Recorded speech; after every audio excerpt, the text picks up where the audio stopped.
एक आर्टिस्ट के लिए बहुत बड़ी बात होती है कि अपने आप को इतने बड़ी स्क्रीन पे देखना, और जब आप इतनी मेहनत करके आगे बढ़ते हो और फिर वहाँ तक पहुँचते हो ना, तो एक अलग टाइप का इमोशन रन करता है आपकी पूरी बॉडी पे। तो यस, बहुत अच्छा लगता है। एक्चुअली एक्सपीरियंस बहुत नया था क्योंकि मेरी तो ये पहली फिल्म है, और जैसे डायरेक्शन भी सर ने हम लोगों को, और अलीगढ़ में शूट करना वो चैलेंजिंग था क्योंकि कभी भी कोई भी फिल्म अलीगढ़ यूनिवर्सिटी के अंदर शूट नहीं हुई है, तो ना ही वहाँ के स्टूडेंट एक्वेंटेड थे शूटिंग लाइफ से, और ना ही हम एक्वेंटेड थे ऐसे माहौल के से कि जिनको पता ही नहीं कि शूटिंग का क्या रूल्स एंड रेगुलेशंस होते हैं। तो वो चैलेंजिंग था, बट बहुत मज़ा आया, सच में अलग एक्सपीरियंस।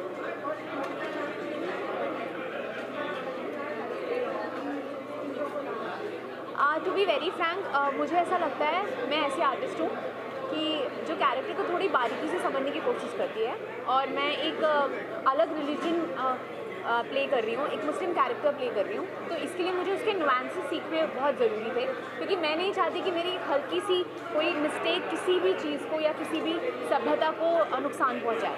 तो मैं सारे रिलीजन को बहुत रिस्पेक्ट करती हूँ, तो उसके हिसाब से मुझे सीखने की ज़रूरत। जैसे अब एक सीन आएगा जहाँ मैं नमाज़ पढ़ रही हूँ, तो वो चीज़ एक छोटी छोटी बारीकियाँ होती है कि आप कहाँ देख रहे हो, कौन सी उंगली उठा रहे हो, कितना सर उठा रहे हो, तो ये सब बहुत ज़रूरी होता है, क्योंकि आप अगर कोई किरदार निभा रहे हो तो आपको उस किरदार की बारीकियाँ, अगर कोई रिलीजन भी आप निभा रहे हो, जैसे आप हिंदू होते हैं, सिख जो होते हैं उनके एक अलग तौर तरीके होते हैं, मुस्लिम होते हैं उनके और तौर तरीके होते हैं, तो ये मेरे लिए बहुत चैलेंजिंग था और मुझे बहुत मज़ा आया। देखा जाए तो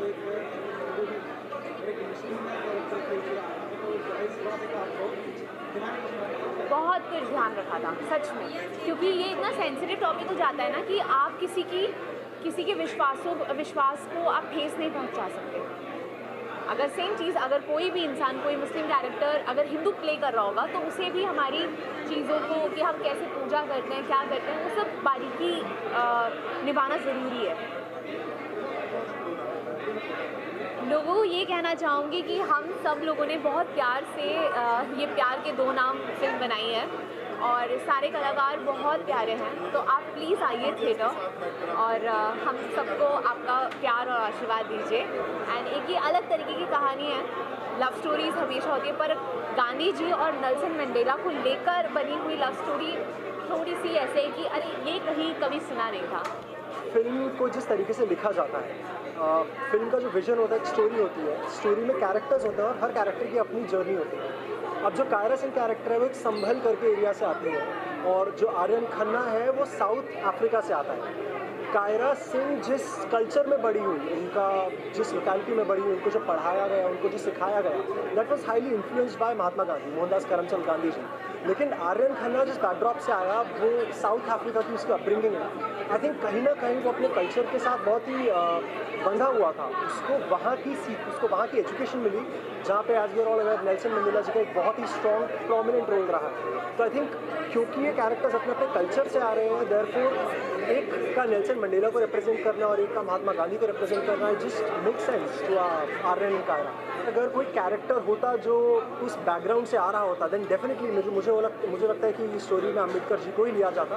but I think that Gandhi ji and Nelson Mandela ji का कंपैरिजन भी बहुत एप्ट है।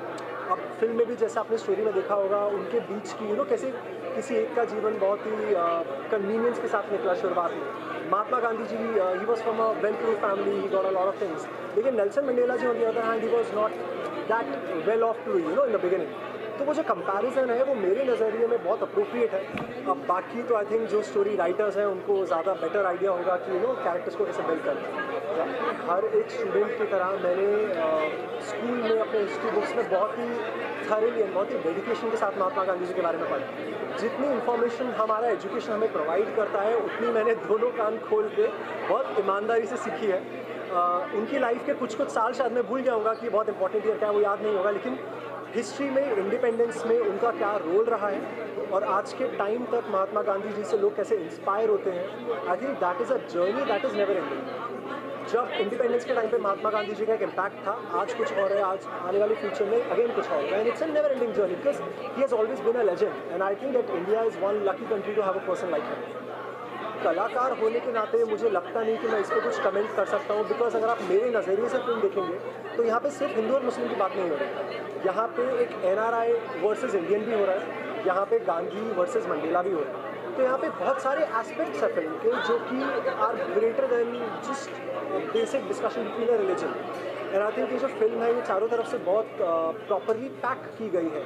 सारे जो फ्लॉज हैं उनको बहुत अच्छी तरीके से कवर किया गया है टू मेक श्योर कि जो फिल्म है वो रिलीजन से बढ़कर लोगों तक पहुँचे।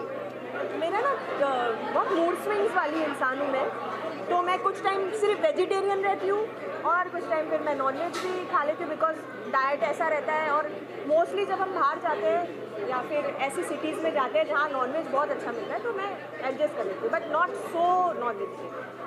देख ही रहे हो कि कंपटीशन हर जगह चल रहा है और हर तरीके से कंपटीशन चल रहा है, सब अपने अपना स्टेप आगे बढ़ना चाहते हो, बट वो कंपटीशन भी प्यार के लिए ही है ना, पीस के लिए है, प्यार के लिए। तो वो जो लव स्टोरी है वही उस चीज़ का एक कह सकते हो बॉडी है, वो सोल है। सो उस बीच में जो छोटी सी लव स्टोरी आप देख रहे हो वही वो पीस को रिप्रेजेंट करती है कि दोनों लीडर प्यार ही तो चाहते थे जी का अपने देश के प्रति जो प्यार था। पहली बात तो ये फिल्म में दोनों के आदर्श बताए गए हैं कि दोनों के आदर्श है, बट उनका बिलीव प्यार से ही है, बट दोनों का प्यार करने का तरीका अलग है। तो जहाँ गांधी जी है वहाँ तो प्यार रहेगा ही, वहाँ पीस रहेगा ही। तो गांधी जी को पूरी तरीके से सम्मान देते हुए हमने ये भी कहा है कि वो भी अपने देश से जिस तरीके से डेडिकेट होकर प्यार करते थे, कायरा भी उतना ही डेडिकेट होकर किसी से प्यार करती है। लव जिहाद के बारे में नहीं लिखा है, उन्होंने कहा है कि धर्म कोई भी हो, प्यार हर धर्म करना जानता है, प्यार हर धर्म करने कहता है। तो इस फिल्म में आपने जैसे सायमा और कबीर का देखा होगा, तो वो दोनों एक अलग अलग धर्म से, बट उनका प्यार बहुत प्योर है। तो यहाँ पे लव जिहाद वाला कोई बात ही नहीं। लव जिहाद का मतलब है कि जहाँ प्यार प्योर नहीं हो, जहाँ पे किसी वजह से प्यार किया गया हो, यहाँ पे तो प्यार उनका रियल है, वो लोग एक दूसरे के लिए डेडिकेटेड है। तो वही दिखाया गया है। फिल्म हो या ज़िंदगी, क्लाइमैक्स जब तक अच्छा ना हो अगला जन्म कैसे अच्छा होगा। वैसे ही फिल्म का क्लाइमैक्स, जब ज़िंदगी का क्लाइमैक्स अच्छा होता है तो अगला जन्म अच्छा होता है, फिल्म का क्लाइमैक्स अच्छा होता है तो अगली फिल्म अच्छी होती है। तो कहानी अपने आप अपना क्लाइमैक्स बोलता है। मुझे बहुत उम्मीद है क्योंकि कहानी और पूरी फिल्म जो है वो आम दर्शकों से जुड़ी हुई है। कुछ भी इस फिल्म के अंदर लार्जर देन लाइफ जैसी चीज़ नहीं है। और जो डे टू डे लाइफ है, उस डे टू डे लाइफ के दरमियान होने वाले जो इश्यूज़ हैं उन पे हमने बात की, और उनका नाम है मोहब्बत। मेरे पार्टनर हैं मिस्टर गोयल, हम लोग डिस्कशन कर रहे थे, उन्होंने किताब पढ़ी थी मंडेला जी पे, तो हमारा और उनका मंडेला और गांधी जी के ऊपर डिस्कशन शुरू हुआ और वो डिस्कशन फिर इस नतीजे में पहुंचा कि हम इस पर कहानी बनाते हैं। हमने कोशिश की और वो कोशिश अब आपके सामने है। अगली फिल्म बनाएंगे। हमारे पास बहुत हीरोज़ हैं, अब भारत है, हिंदुस्तान है, और हिंदुस्तान के पास न सिर्फ अकेले गांधी नहीं है, अकेले अम्बेडकर नहीं है, बहुत हीरोज़ हैं। कितने लोगों ने अपना हीरोइज्म लगाया है, तो हम भारत को यहाँ तक लाए और फिल्में बनाए।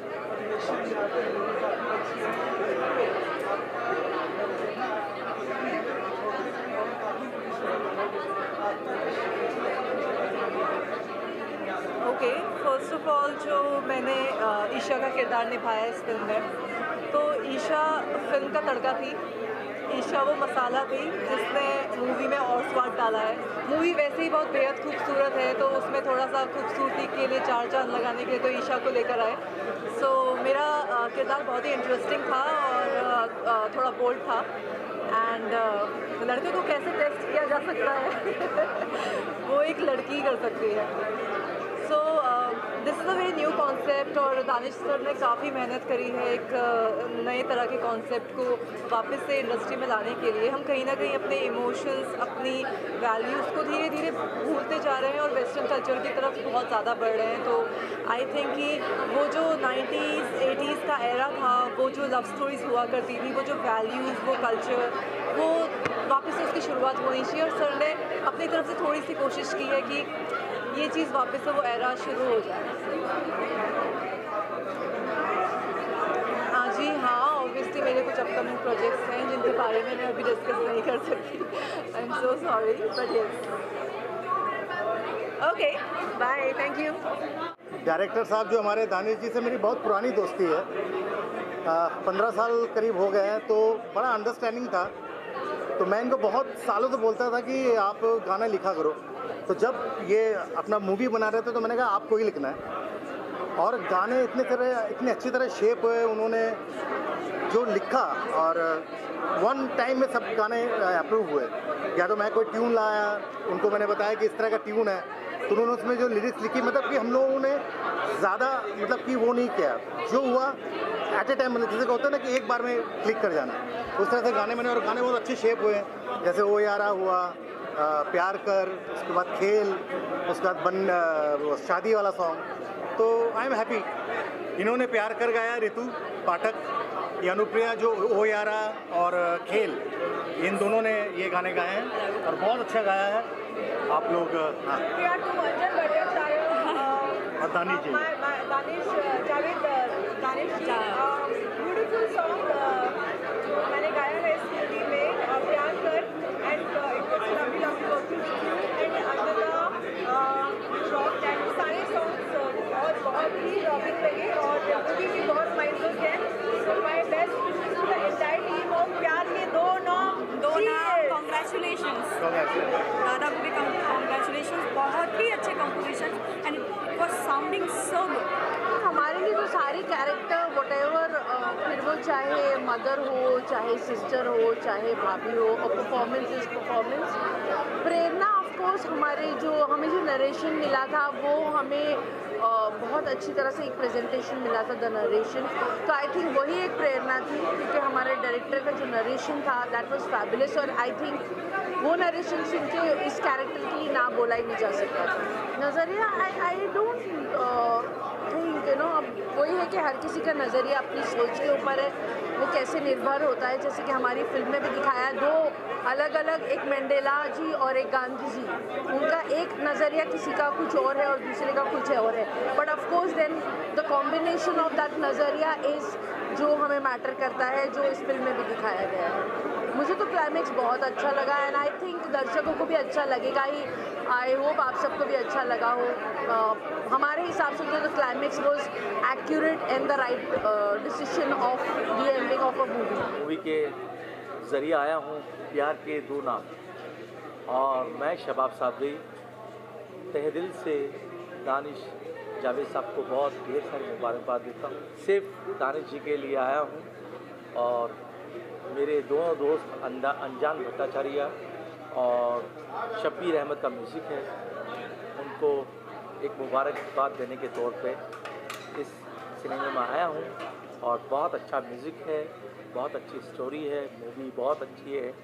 बहुत अच्छी मूवी, इसकी एक्टिंग का आपको सबसे ज़्यादा अच्छी लगी? सभी ने अच्छी तरीके से अपने सारे किरदार निभाए हैं।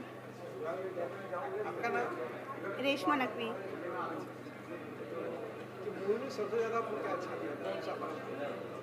मूवी में प्यार के बारे में समझाया गया है और बहुत अच्छी तरीके से बताया गया है कि प्यार के जो रंग होते हैं कैसे कैसे होते हैं। बहुत अच्छा लगा मुझे देख के मूवी, और सब ने एक्टिंग अपने हिसाब से अपने किरदार को बहुत अच्छी तरीके से